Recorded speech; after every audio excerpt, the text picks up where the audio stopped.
Magandang araw po sa inyong lahat, lalo na sa ating mga pinuno, kawal at kawani ng Hukbong Katihan ng Pilipinas. Ako po si Father Dion ng Post-Catholic Chaplain ng Headquarters and Headquarters Support Group, Philippine Army.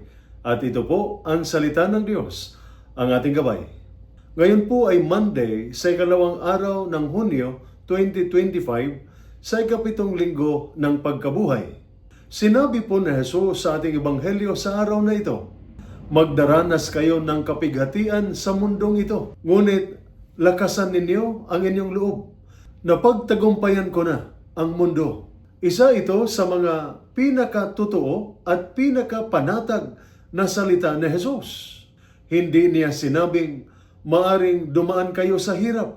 Ang sabi niya, magdaranas kayo. Ibig sabihin, bahagi ng buhay ang mga pagsubok. Sa trabaho, sa pamilya, sa misyon, o kahit sa ating kalooban. Ngunit hindi diyan nagtatapos. Sinabi rin ni Jesus, lakasan ninyo ang inyong loob, na pagtagumpayan ko na ang mundo. Ang mga salitang ito ay hindi lang pampalakas ng loob. Isa itong pangako. Ang pagiging matatag ay hindi ibig sabihin na hindi ka natatakot. Ang pagiging matapang ay hindi nangangahulugang hindi ka umiiyak.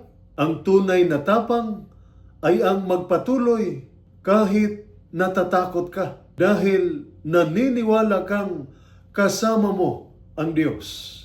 Ang tunay na lakas ay ang umaasa kahit nanghihina ka na dahil alam mong malakas ang Diyos para sa iyo.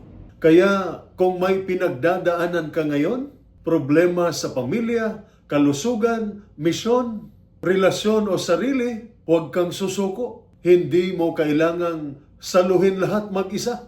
Karga ka ng Diyos. Kung ikaw ay isang sundalo, frontliner, o taong lumalaban sa pang-araw-araw, ang ebanghelyo ngayon ay para sa iyo.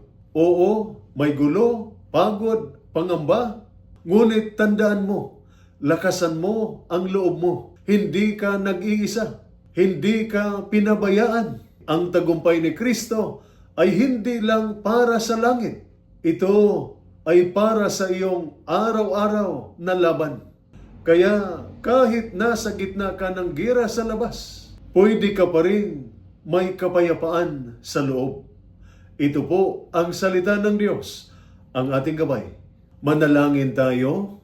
Panginoon, sa gitna ng gera, gulo o pangamba, ikaw ang aking kapayapaan. Bigyan mo ako ng tapang kahit ako'y natatakot, ng lakas kahit ako'y nanghihina, at ng tiwala kahit hindi ko alam ang mangyayari. Dahil napagtagumpayan mo na ang mundo.